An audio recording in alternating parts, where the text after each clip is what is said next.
Assalamualaikum warahmatullahi wabarakatuh. Selamat malam orang-orang yang lagi bermasalah. Selamat malam orang-orang yang suka menciptakan masalah. Dan selamat malam orang yang suka cari masalah. Saya doakan semoga masalah yang Anda hadapi agar cepat terselesaikan. Saya Sultan Dion, bertemu lagi di dalam sesi yang ketiga. Baiklah, selanjut untuk sesi yang ketiga tidak panjang lebar, yaitu mengenai fatwanya Pak Haji Rhoma Irama. Yang pertama, tidak mengakui keturunan Ba'alwi sebagai keturunan dari baginda Rasulullah Sallallahu Alaihi Wasallam. Dan beliau mengatakan waktu di Lombok kalau nggak salah ya, dengan penuh keyakinan, yaitu hakul yakin, berdasarkan daripada filologi, berdasarkan daripada data-data yang diperolehnya, berdasarkan daripada tes DNA dan lain sebagainya. Baiklah, saya berpatokan pada setelah saya tidak langsung ketemu dengan Buya Yahya, UAS, ataupun Buya Arazi, ataupun Ustadz Romli, gitu kan. Tapi saya hanya mengutip pernyataan Buya Yahya. Lebih baik salah mencinta daripada salah membenci. Ya. Lebih baik salah mencinta daripada salah membenci. Saya sebenarnya kalau mau jujur itu pernah itu ya sudahlah. Saya pun juga pernah salah mencinta kok, pernah gitu kan. Jadi kalau betul ternyata misalkan mereka ngaku habaib itu ternyata bukan habaib, ya masalah tuh, tanggung jawab mereka. Tapi kalau benar gimana? Saya malu di hadapan Allah ntar. Itu aja sih patokannya. Kalau itu bersalah itu urusan mereka. Apalagi penjelasan daripada Ustaz Adi Hidayat, jelas banget itu urutannya. Nah, saya juga lihat lagi yang Ustadz dari Farudin Al-Bantani, salah satu pondok pesantren di daerah Banten sini. Runut banget dia menjelaskannya, gitu kan. Jadi saya juga punya keyakinan sebelum bertemu kedua belah pihak yang berseteru ini, tetap saya masih berpatokan bahwa habaib adalah cucu Rasulullah. Hakul yakin, ini sebuah keyakinan yang sangat luar biasa, keyakinan yang sudah apa ya, keyakinan yang full gitu loh. Tidak ada yang bisa ganggu gugat lagi. Itu hakul yakin. Makanya saya di sebuah lagu saya itu pernah membawa kata-kata itu. Kalau teman-teman pernah lihat YouTube saya, untuk lagu saya yang berjudul Bersyukurlah, itu ada kata-kata hakul yakin. Mungkin saya ingatkan seperti ini. Saya seperti ini liriknya dan syairnya. Bersyukurlah dengan segala kondisi hidupmu, bersabarlah kalau ujian datang menyapamu, berikhtiar berusaha lepas dari kesusahan. Hakul yakin bahwa kau mampu lewati itu semua. Hakul yakin bahwa mampu lewati itu semua. Dasarnya ada, yaitu dasarnya adalah setiap yang bersabar pasti akan memperoleh yaitu ganjaran pahala. Hakul yakin. Setiap setelah datangnya kesusahan, kalau dia bersabar dan berusaha, hakul yakin akan memperoleh kesenangan. Setelah kemiskinan, dengan hakul yakin bekerja keras dan berdoa, hakul yakin insya Allah akan kembali memperoleh kekayaan. Itu pemahaman yang saya ketahui tentang hakul yakin. Tetapi misalkan hakul yakin, saya begini, hakul yakin bahwa seseorang itu tidak keturunan si A si B tanpa saya mempunyai data yang valid, gitu kan, yang terverifikasi, itu belum bisa, untuk versi saya ya, belum bisa dikatakan hakul yakin, kecuali dua belah pihak didatangkan. Nah, sama seperti ini kan, ya mohon maaf nih, saya harus mengatakan dengan jujur, Pak Haji Roma belum mendatangkan kedua kubu bertemu langsung gitu di podcast Bisikan Roma. Pak Haji Roma itu sebagai host yang diundang dari kalangan misalkan para penggugat keturunan Pak Alwi yang katanya nyambung ke Rasulullah, itu ternyata tidak nyambung menurut versi tesisnya, menurut karya tulisnya, begitu kan. Nah, sementara yang kontra, yang lagi digugat ini belum pernah hadir, walaupun informasi yang kita dapatkan, Pak Haji pernah mengundang misalkan Habib Assegaf, Habib Taufik, terus Habib siapalah segala macam. Tetapi pada prinsipnya belum pernah ketemu, begitu kan, belum pernah kedua belah pihak itu duduk bersama, gitu. Oleh karena itu, ketika Rabi'ah Awaliyah mengadakan undangan secara resmi gitu untuk Pak Haji Roma datang, terus guru gemblung lagi, maaf, guru gembul datang, terus Imat datang, gitu kan. Ternyata kan dari jawaban-jawaban di medsos ataupun di YouTube itu kan mereka banyak menghindar, termasuk yang katanya Syahid Zulfikar ya kalau nggak salah, Dadang Zulfikar, dengan alasan inilah itulah gitu. Ada kalau Imat bilang nggak tempat netral lah, kalau yang Dadang Zulfikar bilang tidak etis lah, kalau si guru gemblung bilang itu adalah sebuah jebakan Batman lah, apa ada, astagfirullah gitu. Saya nggak ngerti. Nah, kalau kita berani mengutarakan suatu statement gitu kan, ya kalau kita diminta klarifikasi, diundang, datang lah, kalau punya data gitu aja sih ya. Kalau versi saya datang aja gitu kan. Seperti misalkan sekarang nih, saya misalkan ya habis saya bikin pernyataan kayak begini, saya dipanggil, ya datang aja, ya utarakan apa yang kita ketahui, apa yang kita rasakan gitu kan. Nah, kalau misalkan kita gentle, kalau memang kita ya benar aja, kalau misalkan merasa salah ya salah aja. Tapi terlepas daripada itu, bukan soal salah atau benar, inti gini, ini keyakinan yang menurut saya itu, ini menurut saya loh ya, menurut saya ini belum kedua belah pihak. Maka saya secara pribadi agak menolak kalau itu dikatakan hakul yakin seperti itu. Tuh. Kemudian yang kedua, Pak Haji Roma mengatakan tidak lagi memanggil para keturunan Ba'alawi gitu kan sebagai habaib, panggilan habaib.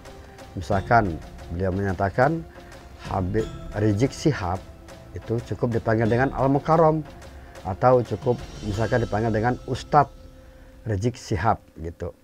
Walaupun beliau mengatakan tanpa mengurangi rasa hormat, begitu ya. Nah, bagaimana?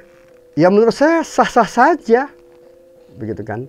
Sah-sah saja, tidak lagi memanggil Habib dengan misalkan panggilan Habib gitu, panggil Ustadz saja gitu kan. Itu hak prerogatif Pak Haji Roma. Namun ketika itu disampaikan di dalam ruang publik, maka tentu akan ada pro dan kontra, akan ada riakan-riakan gelombang, akan ada perdebatan-perdebatan di sini. Nah, saya ingin menyatakan setiap orang berhak untuk memanggil siapapun dengan sebutan yang disenanginya. Setahu saya pun juga kata Rasulullah itu pernah menyatakan panggillah orang dengan sebutan yang ia senangi gitu kan. Itu ya Kalau Pak Haji lebih senang memanggil dengan Pak Ustadz atau Al Mukarram, itu haknya Pak Haji Roma gitu kan, itu tidak masalah. Cuman yang perlu dipikirkan, kenapa itu terjadi? Karena landasannya tadi itu, poin di nomor 1, karena tidak lagi mengakui Bang Alawi sebagai keturunan Rasulullah, begitu ya. Padahal sepengetahuan saya, yang saya juga pernah bergaul dengan para habaib gitu ya, mereka sendiri pun juga kalau secara pribadi tuh nggak mau juga dipanggil habaib gitu, biasa saja gitu kan. Mereka yang syahid ataupun yang syarif gitu kan, itu panggilan habaib John katanya. Saya pernah bertanya itu kan, itu biasanya tuh panggilan khusus lah gitu kan kepada para orang-orang alim. Kalau di Jawa itu Gus kayak gitulah ya, para alim ulama Gus gitu kan. Kalau misalkan kita yang lebih luas lagi, secara umumnya kita sebut kiai kayak gitu. Kurang lebih seperti itu. Itu sebenarnya panggilan-panggilan seperti itu sih. Jadi bagaimana gitu kan? Ya kita tidak bisa melarang Pak Haji Roma untuk memanggil seperti itu. Cuman tadi karena itu ada landasan di poin nomor 1 gitu kan. Berubahnya panggilan itu karena adanya poin nomor 1, yaitu karena mereka landasnya bukan lagi keturunan Rasulullah untuk keyakinan Pak Haji Roma Irama. Oleh karena itu, maka kebetulan saya kan juga punya sejarah hidup gitu kan, dengan pernah bergaul dengan beberapa habaib lah, tahu gitu kan, termasuk syarif. Misalkan syarif nih, saya dari kecil tuh kelas 4 SD, kelas 5 SD di Pontianak itu teman saya namanya Syarif Ahmad, Syarif Alwin, kemudian yang adiknya itu Syarif Ahmad itu namanya Syarif Haji Baidah gitu kan. Kemudian saya juga di Pontianak itu Gang Era Baru, saya juga punya tetangga itu juga syarif gitu kan.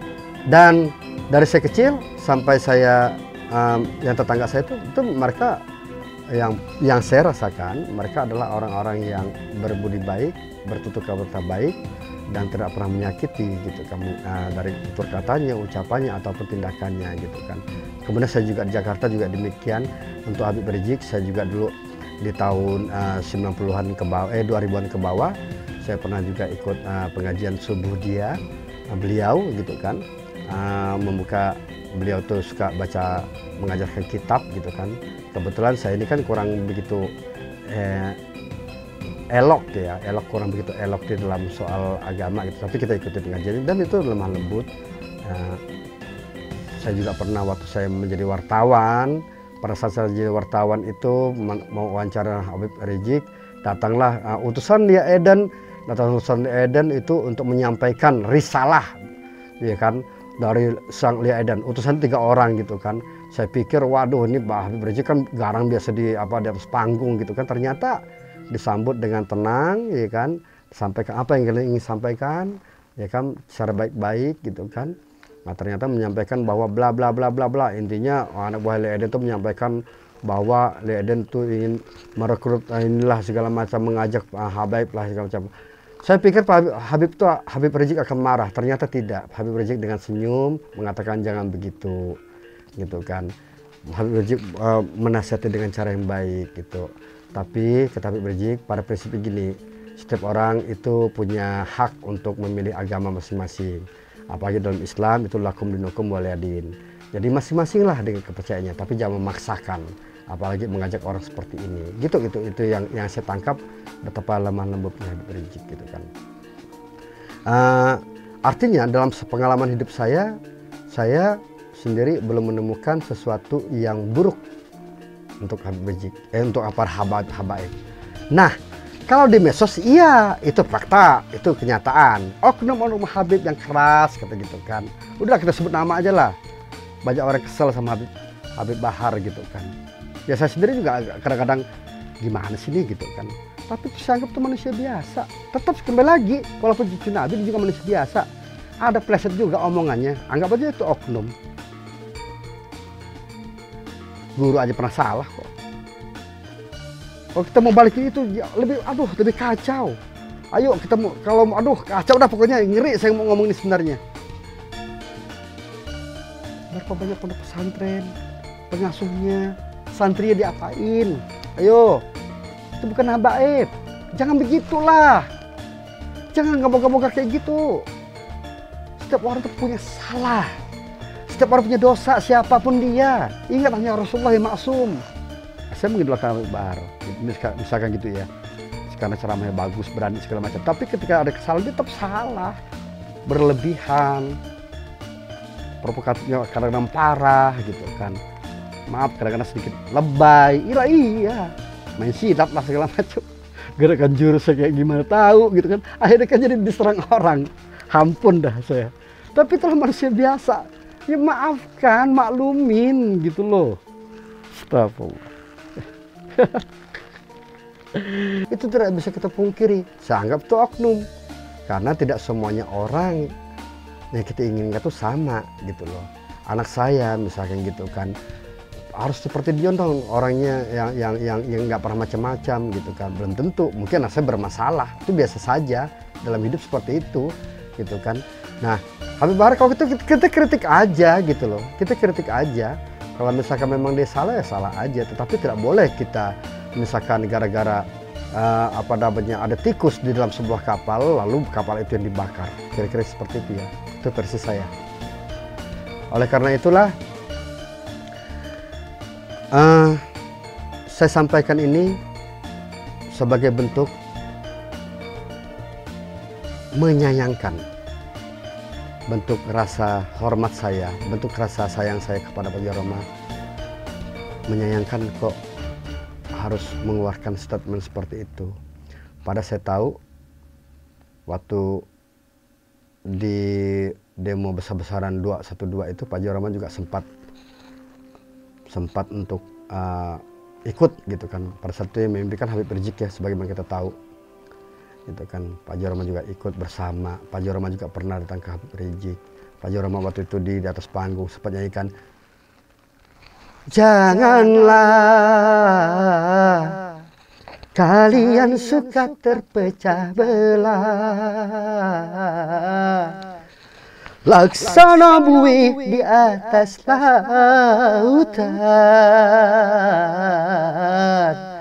selalu diombang-ambingkan. Tuh kan Pak Roma kan nyanyikan lagu itu ya, supaya kita tetap bersatu. Gitu. Kalau jadi ingat katanya tadi bahwa lagu itu lebih baik daripada ceramah Habib, enggak juga begitu. Minimal ada lagu yang bermanfaat. Jadi kita sampaikan contohnya seperti ini, ya kita bersatu lah, gitu kan. Jangan terpecah belah. Yang para alim ulama, para kiai, para habaib kalau bersatu tuh kita umat nih, antara ulama dan umaro gitu kan, antara ulama para habaib dengan para raja dangdut salah satunya, kan begitu ya. Alangkah eloknya dari kemarin tetap bersatu gitu, jangan sampai terjadi perpecahan. Walaupun Pak Haji juga berpesan tetap menghormati, tetap menghargai, dan tetap jangan saling terpecah belah gitu kan. Begitupun juga dengan saya nyatakan ini rasa sayang saya, rasa kepedulian saya, ya saya harus menyatakan ya saya kurang setuju gitu kan. Mudah-mudahan mungkin tidak berpengaruh, wallahu alam gitu kan. Tapi minimal Allah tahu di mana menyuarakan isi hati saya sedih gitu. Harus antara Pak Roma dengan Pak Habaib, Habib Rizik gitu kan, harus berseterusnya tidak ya. Cuman kok sekarang seperti sudah haluannya agak berbeda gitu kan, apalagi dengan ada fatwa seperti itu. Kita pikir itu satu lagi lah gitu kan, kita pingin satu lagi. Nah, oleh karena itulah saya juga harus menyatakan sikap sebagai bentuk, sekali lagi sebagai bentuk kepedulian gitu kan. Mungkin kritik ya, kritik sosial saya bahwa ya saya tidak menyetujui apa yang dilakukan oleh Pak Roma. Oke, oleh karena itu terkait hal 4 tersebut atas, maka saya menyatakan sikap. Oke, tadi saya bilang ini kan saya rupa-rupa warnanya nih, maka mulai sekarang saya akan menyatakan sikap. Saya harus melepaskan apa yang di badan saya ini. Ini hanya gambaran analogi ya. Oke, mulai hari ini insya Allah saya tidak akan lagi menyanyikan lagu Rhoma Irama.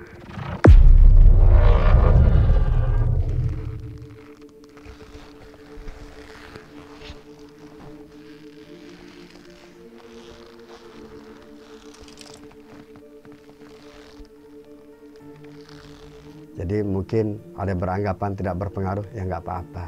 Tapi inilah yang bisa saya sampaikan, bentuk daripada kekecewaan saya terhadap orang yang kita hormati, ya, orang yang selama ini menjadi referensi dalam berkarir musik, itu tentunya terutama berkarir musik. Tapi ya it's okay. Kalau Pak Haji Roma bisa menyatakan sikap berfatwa, ya saya juga bisa menyatakan sikap seperti itu tanpa mengurangi rasa hormat. Kemudian juga nanti insya Allah yang ada di medsos, yang ada di YouTube, insya Allah nanti akan saya hapus. Ini berlaku sampai mudah-mudahan kedua belah pihak bertemu kembali, dari Robeto Alawiyah dan dari kubunya Pak Imanuddin, Pak Haji Roma, duduk bersama sampai kita mendapatkan kejelasan duduk persoalannya, sampai mendapatkan sebuah kedamaian. Seperti itu. Mudah-mudahan ada manfaatnya. Kalau nggak ada manfaatnya, buang saja, karena saya juga manusia biasa, begitu ya. Dan sekali lagi saya minta maaf atas apa yang saya lakukan. Mudah-mudahan ini menjadi cerminan saya secara pribadi. Saya minta ampun kepada Allah SWT jika saya salah. Saya juga tetap minta maaf kepada Pak Haji Roma jika saya salah. Saya juga minta maaf kepada Kiai Imanuddin jika salah. Saya juga minta maaf kepada Habib Rizik jika salah. Saya lakukan ini secara mandiri, tidak ada unsur paksaan siapapun, murni dari saya. Sultan Dion. Assalamualaikum warahmatullahi wabarakatuh.